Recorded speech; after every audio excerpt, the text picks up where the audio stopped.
Shalom, kembali lagi di channel YouTube saya atas nama Sinti Kerinca Maure. Di video kali ini kita akan membahas 6 dimensi dalam administrasi gereja baru atau yang disingkat.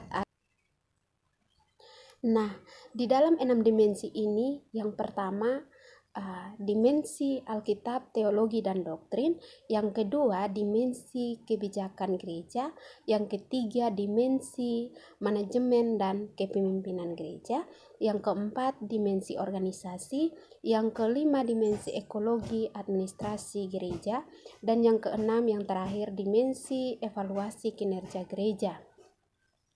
Tetapi sebelum kita masuk ke dalam pembahasan materi, saya meminta untuk dukungan like, komen, dan subscribe. Atas dukungannya saya ucapkan terima kasih. Tuhan Yesus memberkati. Kita akan masuk ke dalam pembahasan materi. Sebelumnya saya akan membahas sedikit tentang apa itu administrasi dalam sebuah gereja. Nah, administrasi dalam arti luas, administrasi ini dapat diartikan sebagai kerjasama administrasi berkaitan dengan bidang atau hal lainnya seperti organisasi, manajemen, kebijakan, hubungan antara manusia, dan masih banyak lagi. Pengertian administrasi ini menurut Alemina Henok Kacaribu dalam buku Pengantar Ilmu Administrasi tahun 2020. Secara etimologis, administrasi berasal dari bahasa Yunani, yakni administrare, berarti melayani dan membantu.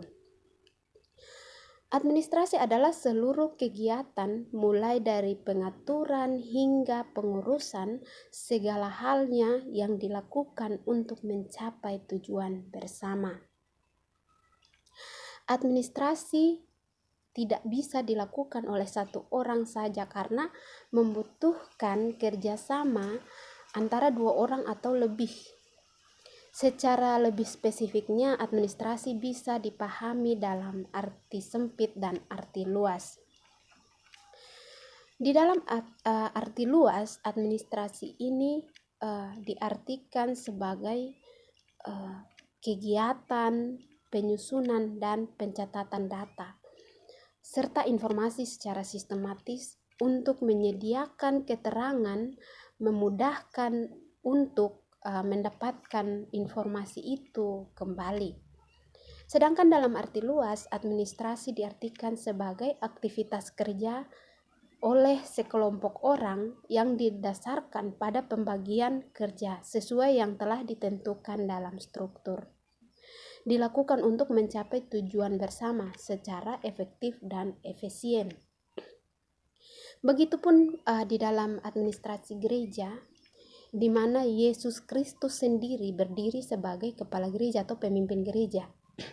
Misi gereja Yesus Kristus dari orang-orang suci zaman akhir pada zaman akhir adalah menolong semua orang datang kepadanya. Untuk memenuhi misi ini, gereja diorganisasi sesuai dengan pola yang diwahyukan oleh Tuhan. Untuk memperlengkapi orang-orang kudus, kita semua telah mencapai kesatuan iman dan pengetahuan yang benar tentang anak Allah. Yang bisa kita baca ayat firman-Nya di dalam Efesus 4 ayat 12 hingga yang ke-13. Bisa juga kita lihat di dalam ayat yang ke-11.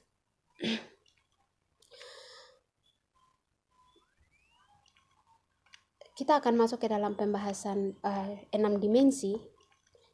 Saya akan memulai dari dimensi yang pertama, yaitu dimensi Alkitab, teologi, dan doktrin. Di dalam dimensi Alkitab ini, kata Alkitab itu berasal dari bahasa Inggris, yakni Bible. Jika diartikan dalam bahasa Latin dan Yunani berarti kitab. Jadi Alkitab adalah kitab suci yang menjadi sebutan umat Kristiani yang berisi firman Allah. Alkitab juga memiliki natur supranatural, artinya kekal dan ilahi. Prosesnya dengan cara memilih manusia sebagai penulisnya. Kitab ini berisi 66 kitab yang secara resmi diakui oleh umat Kristen sebagai kitab yang diilhami oleh Tuhan Allah. Alkitab juga disebut kudus karena ditulis oleh orang-orang yang berada di bawah naungan Roh Kudus. Tidak semua teolog sepakat tentang pengilhaman. Ada dua macam pemikiran tentang hal ini. Yang pertama, teori mekanis. Teori ini akan meyakini akan pengilhaman yang penuh diberikan secara demi sekata demi sekata, yaitu bahwa setiap kata dalam Alkitab didiktekan oleh Roh Kudus secara langsung atau tidak langsung. Orang-orang tepat menulis apa yang dikatakan Allah kepada mereka untuk ditulis. Yang kedua, teori dinamis, yaitu ilham jenis pikiran berlawanan dengan ilham sekata demi sekata. Menurut teori ini, kata-katanya dipilih oleh penulis, tetapi kebenaran yang dikemukakan datang dari Roh Kudus. Yang kedua, teologi. Teologi dalam bahasa Yunani, theo artinya Tuhan, dan logia artinya kata-kata atau ucapan. Kadang disebut juga sebagai ilmu agama, sehingga teologi dapat kita artikan sebagai ilmu yang mempelajari tentang segala sesuatu yang berkaitan dengan keyakinan beragama. Teologi meliputi segala sesuatu yang berkaitan dengan Tuhan. Ada seorang filsuf sekaligus teolog, yaitu Thomas Aquinas, menegaskan bahwa Allah adalah tujuan dari segala sesuatu. Dengan demikian, segala sesuatu yang berorientasi kepada Allah dikatakan baik, dan segala sesuatu yang tertuju di luar Allah dikatakan jahat. Yang ketiga, doktrin. Yang kita ketahui tentang doktrin adalah ajaran tentang bidang tertentu yang diterapkan sedemikian rupa oleh seseorang atau sekelompok orang kepada orang lain dengan sebuah tujuan tertentu yang sangat spesifik, sehingga dalam administrasi gereja menyelenggarakan secara teratur, menyiapkan kegiatan gereja melalui tahapan perencanaan, pelaksanaan, dan pengawasan untuk mencapai tujuan penginjilan, pembinaan, dan pelayanan sosial. Di dalam teologi Kristen, upaya untuk menyusun secara logis dan sistematis semua doktrin yang sudah tersedia di Alkitab disebut dengan teologi sistematika. Kita masuk ke dalam dimensi kedua, yaitu dimensi kebijakan gereja. Kebijakan gereja adalah suatu konsep atau pedoman dasar rencana pelaksanaan suatu pekerjaan dalam sebuah gereja dan kepemimpinan dengan bagaimana cara dalam bertindak untuk melaksanakan konsep yang telah diputuskan untuk mengatur dan melaksanakan suatu pekerjaan dalam sebuah jemaat agar mencapai hasil yang maksimal.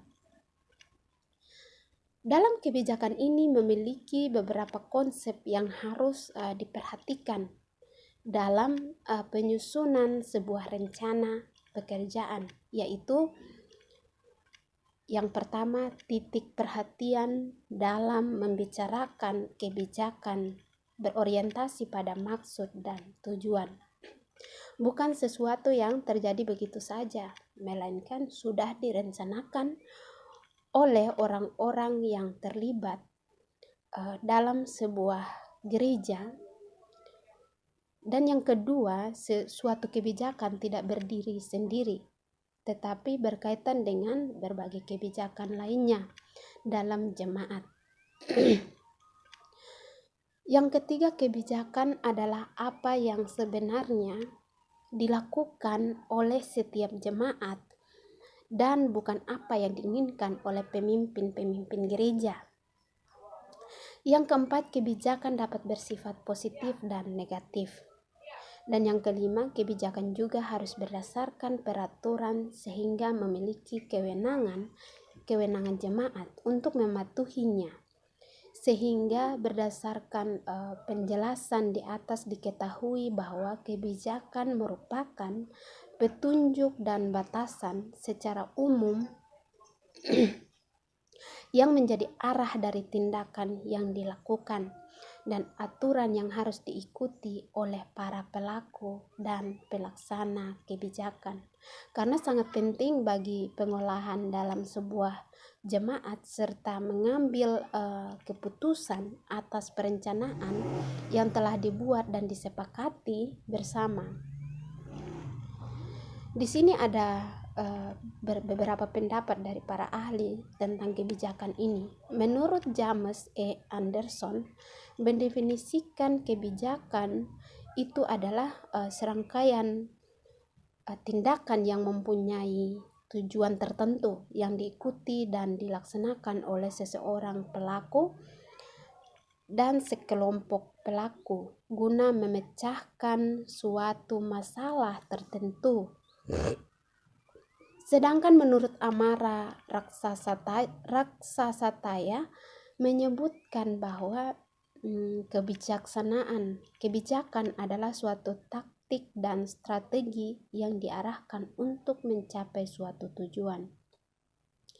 Oleh karena itu, suatu kebijakan harus memuat 3 elemen penting, yaitu yang pertama, identifikasi dari tujuan yang ingin dicapai. Dan yang kedua, taktik atau strategi dari berbagai langkah untuk mencapai tujuan yang diinginkan. Yang ketiga, penyediaan berbagai input untuk memungkinkan pelaksanaan secara nyata dari taktik atau strategi. Kita masuk ke dalam dimensi yang berikut, yaitu dimensi manajemen dan kepemimpinan gereja. Yang pertama, administrasi dan manajemen dalam sebuah gereja harus ada administrasi atau manajemen guna menyalurkan dan memasyarakatkan kekuatan tersebut. Administrasi atau manajemen tetap diperlukan selama dunia masih ada. Pelayanan gereja dapat dibagi dalam 3 bagian, yakni yang pertama apostolat, yaitu pemberitaan Injil atau memberitakan firman Allah yang tentunya berhubungan erat dengan bersatu dengan kebaktian atau peribadatan di rumah-rumah dan di lapangan-lapangan. Yang kedua, pastorat, yaitu segala sesuatu yang berhubungan dengan pendidikan, pengajaran, mengembangkan manusia yang sehat tubuh dan wataknya, yang mengenal dan melaksanakan ajaran-ajaran firman Allah dan asas-asas hukum gereja. Yang ketiga, diakonat atau pelayanan, memberikan kesaksian tentang kasih dan rahmat Allah di tengah kehidupan sehari-hari di dunia ini, dengan turut merasakan duka, derita, kelaparan, kemiskinan, penyakit, dan beban-beban lainnya di dunia ini. Dari ketiga hal penting elemen di atas, sangat penting bagi para pendeta untuk mengenal dan menghayati peraturan-peraturan gereja mengenai struktur organisasi gereja dan menjalankannya secara teratur. Karena semua kuasa pelayanan adalah pemberian, maka setiap pimpinan harus mempertanggungjawabkan menurut saluran-saluran yang ada, terutama kepada Tuhan dan sesama manusia. Dalam memakai kuasa tersebut, mutlak diperhatikan bahwa janganlah tindakan-tindakan dinyatakan benar hanya dari sudut legalitasnya, tetapi harus juga diteliti dari segi moralnya. Kasih dan keadilan berjalan bersama serta menjalin di semua kepemimpinan Kristen, khususnya dalam gereja. Menurut Mary Parker Follett, manajemen dapat diartikan sebagai seni dalam menyelesaikan tugas melalui perantara. Dalam hal ini, manajemen juga dapat diartikan sebagai suatu kegiatan yang dilakukan oleh seorang manajer untuk mengarahkan bawahannya atau orang lain dalam menyelesaikan pekerjaan demi tercapainya sebuah tujuan. Yang kedua, kepribadian para pemimpin gereja. Di sini kepribadian menunjukkan kualitas keseluruhan dari seorang mengenai ciri-ciri khas moralnya, baik dalam kehidupan perorangan maupun dalam sebagai anggota masyarakat. Suatu kedudukan atau jabatan menuntut norma-norma tertentu guna memangku jabatan itu dan guna memangku peranannya sesuai dengan kedudukan itu. Demikian juga para pendeta. Para penghantar jemaat atau pemimpin jemaat dan para penetua masing-masing diharuskan dan diharapkan bertindak dan berperangai sesuai dengan kedudukannya, yaitu pemberian panggilan, status, dan peranannya. Peranan seorang pemimpin bukan hanya ditentukan oleh syarat-syarat jabatan, melainkan erat juga bertalian dengan pengharapan masyarakat yang ia pimpin. Banyak hal yang tidak dilakukan oleh pendeta, sekalipun hal tersebut sebenarnya bukan terlarang. Beban kepemimpinan sebagai pelayan gerejawi memang sangat berat dan seakan-akan tidak dapat dipikul. Dalam jabatan gerejawi, hanya Tuhan Raja Gerejalah pertolongan utama dan pertama. Bila dari sudut manusia saja, maka yang adalah impossible mission, ada dua teori yang muncul dalam kepemimpinan, yaitu yang pertama teori alternatif, menyatakan bahwa individu dapat menjadi efektif dalam situasi tertentu tetapi tidak pada orang lain. Yang kedua, teori sifat, memungkinkan peneliti untuk melihat bahwa individu dapat dan memang muncul sebagai pemimpin di berbagai situasi dan tugas. Kita masuk ke dalam dimensi keempat, yaitu dimensi budaya. Dimensi budaya organisasi. Yang pertama, pengertian budaya organisasi. Pengertian tentang budaya organisasi tentu tidak lepas dari konsep dasar tentang budaya, yang merupakan salah satu terminologi dalam sosiologi. Menurut Edward, yang dikutip oleh Agdon, mendefinisikan kebudayaan sebagai keseluruhan yang kompleks, yang di dalamnya terkandung pengetahuan, kepercayaan, kesenian, moral, hukum, adat istiadat, dan kemampuan-kemampuan lainnya yang didapat seseorang sebagai anggota masyarakat atau anggota jemaat.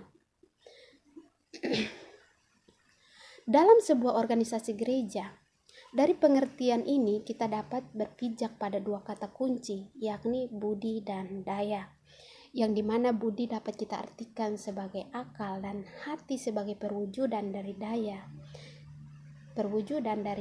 yang berarti karya cipta dan karsa manusia.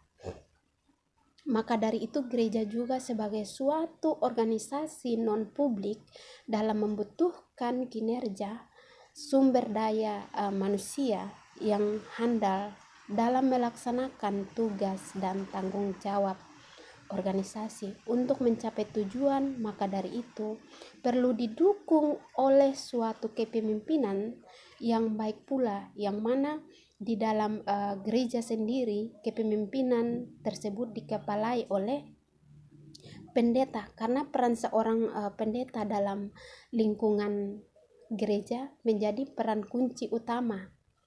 Sebagaimana pastor atau pendeta dipanggil untuk melayani umat Allah guna mewartakan Injil dan menggembalakan umat beriman.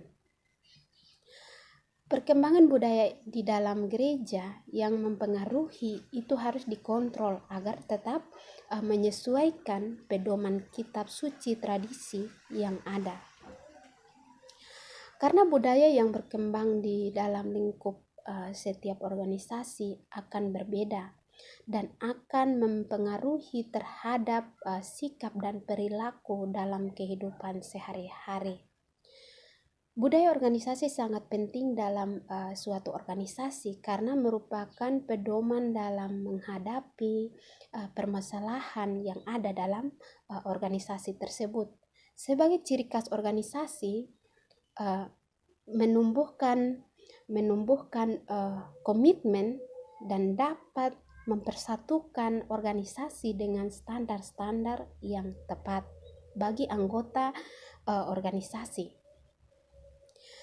Dengan adanya budaya organisasi ini diharapkan kebutuhan akan organisasi dapat selaras dan perlunya mengembangkan strategi dalam mengelola dan mengukur budaya organisasi. Dalam lingkup gereja, dengan diketahuinya tipe budaya organisasi yang cocok, diharapkan akan dapat mencapai tujuan organisasi yang juga diimbanginya dengan sebuah kinerja organisasi yang baik pula. Kinerja merupakan tingkat prestasi atau hasil kerja yang nyata, yang terkadang digunakan agar tercapainya suatu hasil yang positif. Kinerja adalah suatu hal yang sangat penting bagi organisasi karena sebagai cerminan suatu organisasi dalam mengkoordinasikan sumber daya manusianya yang berkompeten di bidangnya. Menurut Robbins, ia menjelaskan bahwa budaya organisasi berperan dalam menetapkan tapal batas identitas untuk suatu anggota di dalam organisasi, memudahkan munculnya komitmen dan juga meningkatkan kemantapan dalam hal sistem sosial. Sedangkan menurut Siagian menjelaskan bahwa budaya ini memiliki peran dalam menentukan batas perilaku, mewujudkan rasa memiliki untuk para anggotanya, mewujudkan rasa komitmen, meningkatkan ikatan kuat pada seluruh anggota, dan alat pengendali perilaku pada setiap organisasi di dalam perusahaan atau organisasi tersebut. Kita masuk ke dalam dimensi kelima, yaitu dimensi ekologi administrasi gereja. Di sini kita akan menjelaskan sedikit tentang kata ekologi. Yang pertama kali diperkenalkan oleh Ernest Haeckel, ahli biologi Jerman.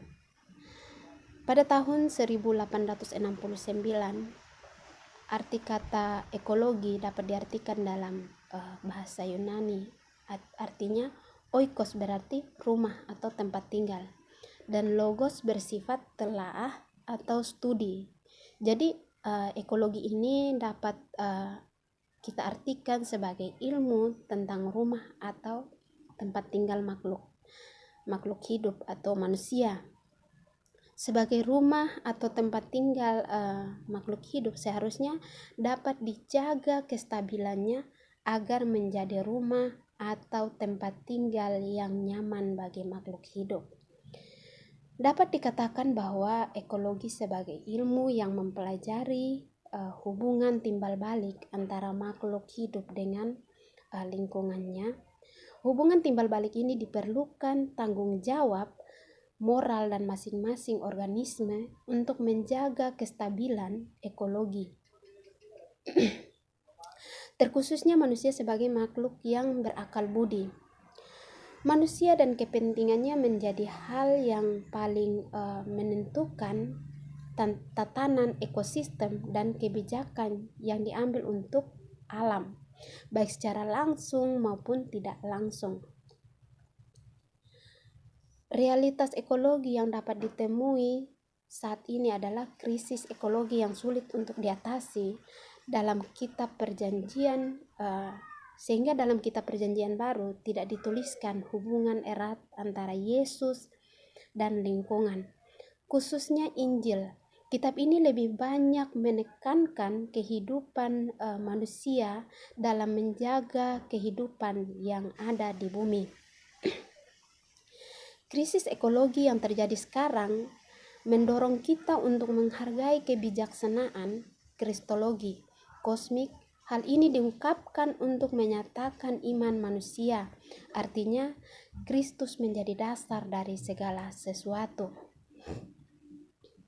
Bumi dan seluruh ciptaan hadir karena peran kreatif dari Kristus. Melalui peran ini, Kristus melakukan banyak penyelamatan bagi manusia dan seluruh ciptaannya. Secara tidak langsung, Kristus mendamaikan manusia dan seluruh ciptaan dengan karya penyelamatan manusia. Karya penyelamatan manusia telah tunjukkan hal ini menjadi bukti cinta dan kasih Allah kepada manusia. Melalui karya penyelamatan ini sudah seharusnya manusia menunjukkan kepada Allah tugas dan tanggung jawabnya yang pernah diabaikan. Di sini gereja sebagai salah satu institusi keagamaan seharusnya mampu menjelaskan tentang teks-teks Alkitab, tentang tugas dan tanggung jawab manusia dalam menjaga seluruh ciptaan. Selain itu juga gereja mampu menjadi penggerak dalam menjaga dan melestarikan alam yang tengah mengalami krisis ekologi.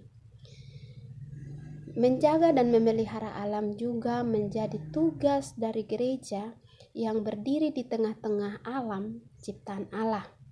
Gereja seringkali mendapatkan kritikan dari para pecinta lingkungan bahwa gereja berfokus hanya pada khotbah-khotbah yang mengarah pada pengajaran tentang iman dan keselamatan. Tetapi gereja lupa akan penata layanan ekologi. Gereja perlu suatu dorongan untuk memahami tentang pemahaman dan praktik penata layanan ekologi.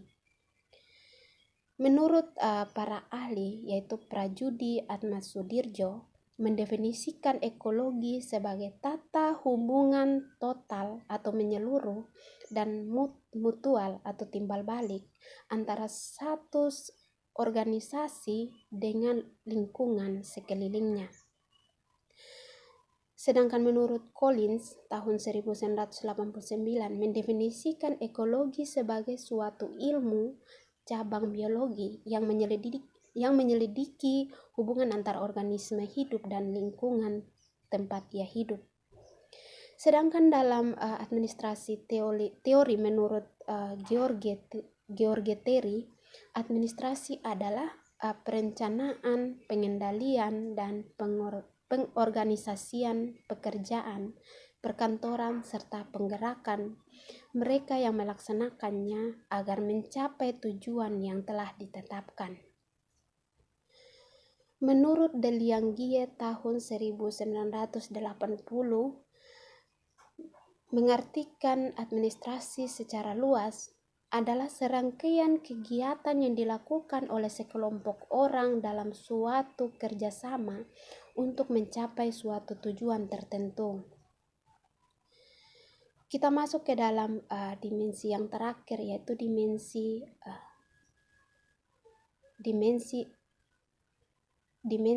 evaluasi kinerja gereja.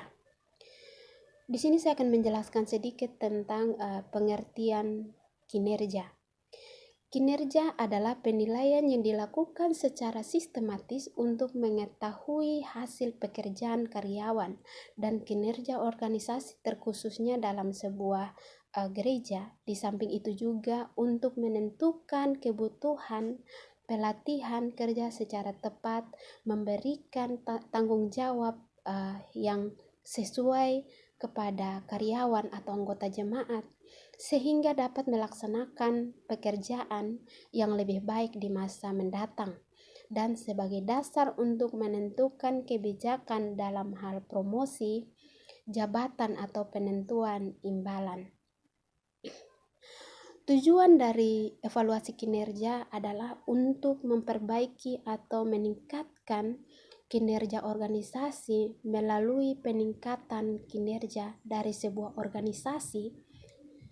Secara lebih spesifiknya, tujuan dari evaluasi kinerja sebagaimana dikemukakan oleh Sunyoto yang dikutip oleh Mangkunegara adalah yang pertama, meningkatkan saling pengertian antara karyawan tentang persyaratan kinerja.